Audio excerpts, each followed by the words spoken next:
Proverbs 30 tells us that the little animals it calls conies are exceedingly wise. The encyclopedia tells us that what's called conies there is what we around here would call pica or rock rabbits. And why are they exceedingly wise? Well, let's think about that. Hi, my name is Tobey Pierce, and I'd like to share a devotional thought with you today. Pica, conies, are small animals that live high in the mountains, in rocky places. We've seen them when we've been out hiking in the mountains around Taos in New Mexico and up around in the mountains by Wolf Creek in Colorado. They have short, rounded ears and really no visible tail. They feed on plants. They also cut down vegetation and dry it out in the sun and then store it up for the winter. Picas or conies, they live in communities together. They're very sociable, enjoying the company of others. They make a high-pitched sound that to me sounds a lot like a bird chirping. Their color is gray, the same color as the rocks that they live in. When they sense danger, they run and hide in holes under the rocks. But the Hebrew word, if I'm pronouncing it right, is shaphan, which means to hide. Proverbs 30 and verse 24 says there are four things which are little upon the earth, but they are exceedingly wise.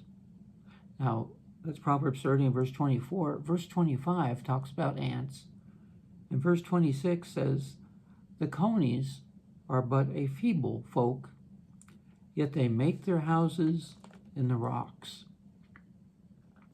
Well, what can we learn from the conies, from the pica?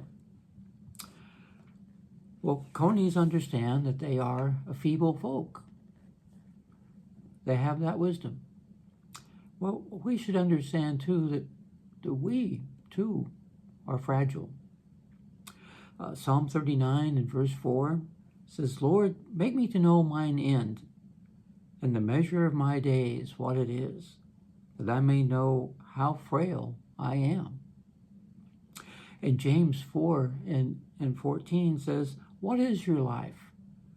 For you are a mist that appears for a little time and then vanishes. And secondly, conies know somehow that summer won't last forever and that winter is coming. And so they cut down the vegetation that grows around by their rocks, and they dry it in the sun, and then they store it for the winter. Wise people work and prepare for what is ahead, and not just for this life, but for the everlasting life that's ahead of us.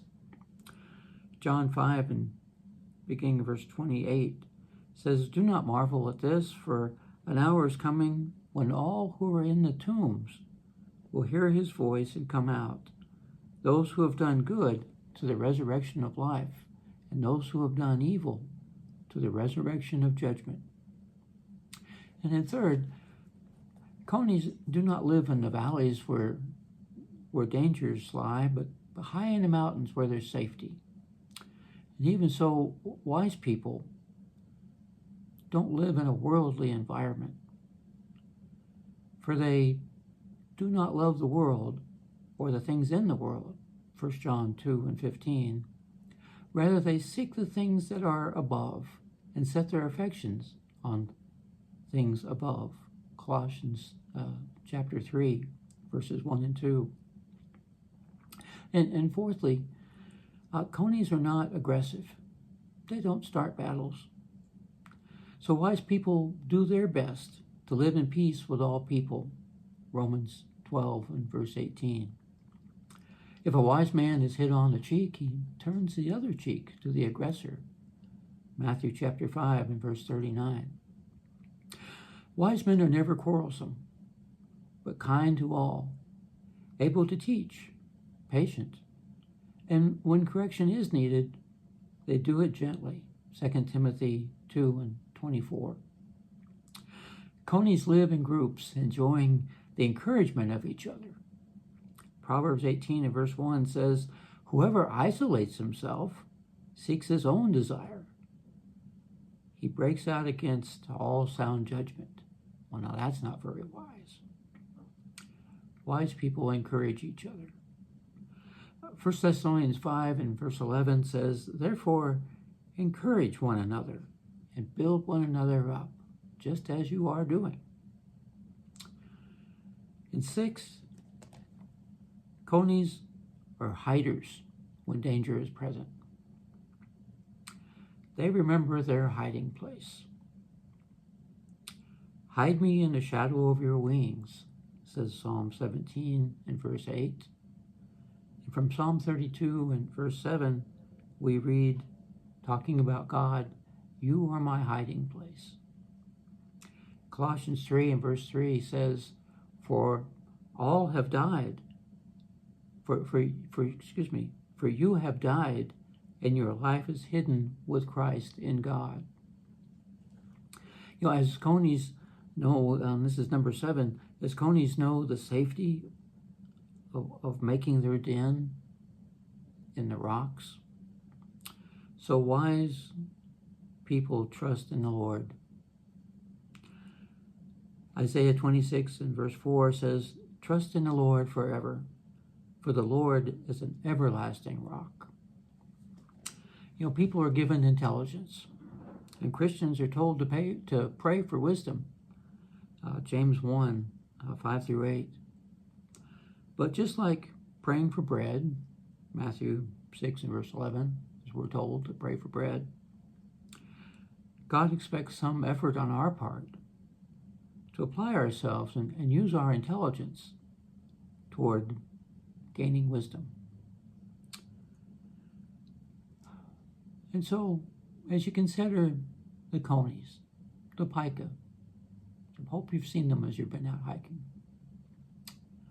When you think about that, are you as wise as the conies? I hope you have a blessed day. If you would like more information, or if you'd like to participate in our Bible studies and worship services, we would love to have you come join us at the Northeast Church of Christ in Albuquerque, New Mexico.